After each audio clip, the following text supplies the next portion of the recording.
What's up mga kapuso, ito po ang mga ganap na dapat po natin abangan dito lamang po sa Binibining Marikit.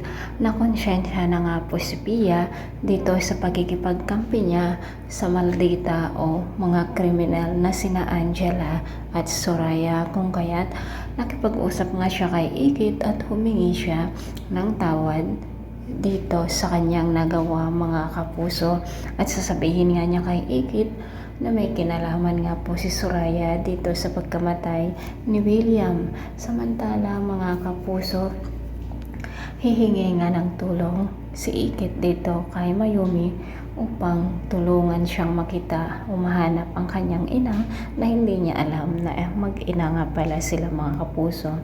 Nang sasabihin na sana ni Ikit ang pangalan ng kanyang ina ay naudlot na naman dahil siyempre pinapahaba pa po ito ng direktor para sa ganun ay may panoorin pa tayo mga kapuso.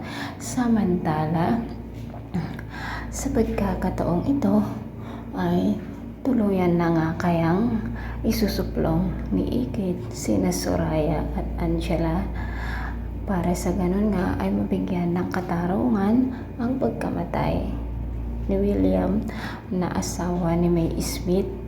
At hanggang kailan naman kaya tayo pa iikutin ni Direktor para nga malaman na nga ni Ikit at Mayumi na sila pala ang mag-ina.